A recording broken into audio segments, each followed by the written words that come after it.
Velykų laiko skaitiniuose girdime apie tai, kaip prisikėlęs Jėzus daro įtaką savo mokiniams. Tai pirmajame skaitinyje matome, kad Jėzaus prisikėlimo žinia yra tokia svarbi, kad Petras ir apaštalai skelbia prisikėlusi Kristų, nors tai jiems yra labai nepalanku. Jie dėl to, kad skelbia Jėzus vardą, užsitraukia paniką. Toks radikalus skelbimas pirmiausia rodo Jėzaus prisikėlimo tikrumą.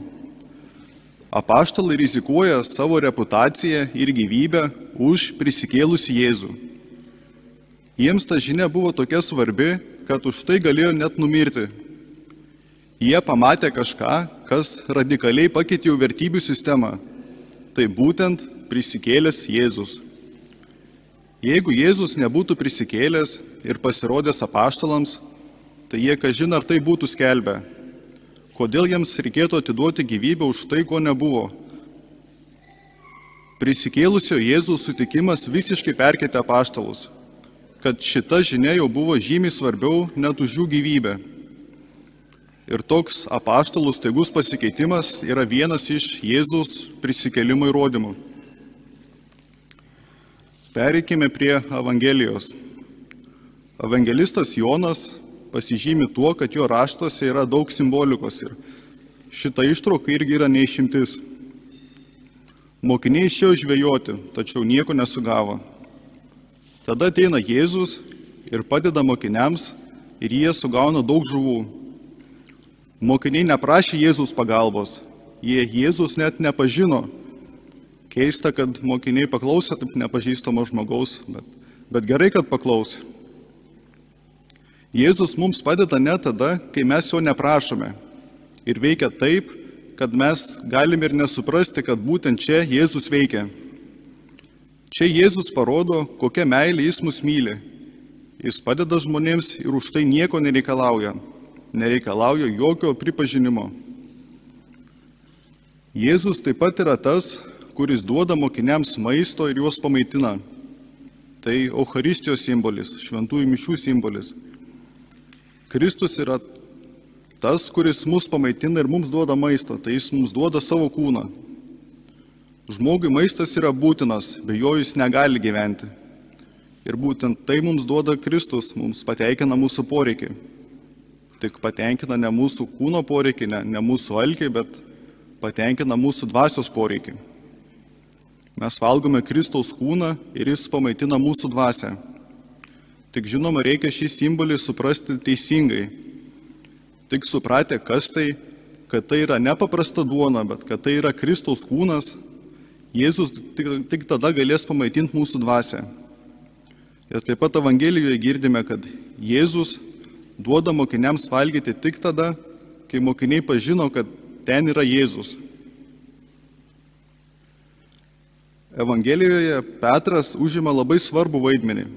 Petras yra lyderis, jis seka kiti, jis nueina žvejoti, o kiti mokiniai seka paskui jį ir kartu su juo eina. Jėzus irgi išskiria Petrą ir su juo turi atskirą pokalbį. Tai 3 kartus meilės išpažinimas Jėzui. Tačiau Petro vaidmuo yra labai dviprasmiška. Prieš Velykas, per didįjį penktadienį ir per verbų sekmadienį girdėjome Evangelijoje, kurioje buvo pasakojama apie Jėzus visą kančios istoriją. Po Jėzaus suėmimo Petras, kuris prisiekė, kad visada seks Jėzų, jo išsigynė 3 kartus. Jėzus tikrai žinojo, koks yra Petras, jį pažino, tačiau vis tiek jį išsirinko kaip mokinį, kuriam patikėta dangaus karalystės raktai. Jėzus nieko nepasmerkė ir visiems duoda antrą šansą. Jis žino, kad mūsų klaidos ir nuklydimai neapibrėžia mūsų, tai yra nepasako, kas mes tokie esame.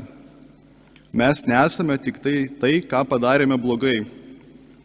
Tačiau toks Petro išsigynimas irgi nelieka be pasiekmių. Dabar Jėzus 3 kartus klausia: Petrai, ar myli mane? Klausė tiek kartų, kiek buvo Jėzus išsigynęs. Ir tiek kartų buvo išsigynęs, tiek kartų turėjo pripažinti, kad Petras vis dėlto myli Jėzų. Toliau norėčiau atkreipti dėmesį Evangelijoje pateiktą žmogaus transformaciją. iš jauno žmogaus į seną žmogų.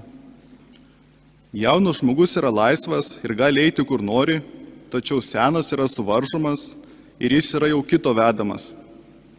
Jaunas žmogus gali pats už save nuspręsti, bet už seną žmogų jau nusprendžia kažkas kitas. Jaunas žmogus yra ieškantis ir maištaujantis.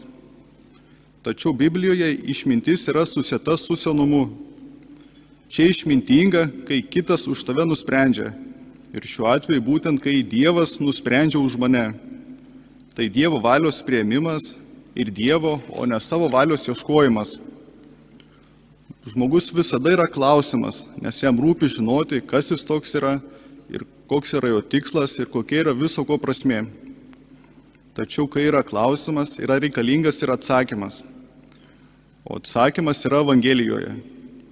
Ten yra tokie žodžiai: pasenęs, tu ištiesi rankas.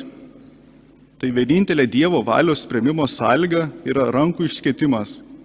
Man tereikia išskėsti rankas. Tai rankų išskėtimas leidžiantis nukryžiuoti. Kaip Kristus kryžiuojamas išskėtė rankas, taip ir man reikia jas išskėsti. Man tereikia tik prisiimti tą kryžių, o visą kitą padarys Dievas. Tad norėtųsi kiekvienam mūsų palinkėti, kad mes ieškotume ir keltume tos klausimus. Klausimus apie tai, kas mes esame, koks mūsų tikslas, kokia viso to prasmė. O suradus, tai yra suradus Jėzų, nes Jėzus yra atsakymas. Kai Petras, kai pažino Jėzų, pirmą šoko iš valties ir su tokiu pat uolumu skubėtume jo pasitikti. Amen.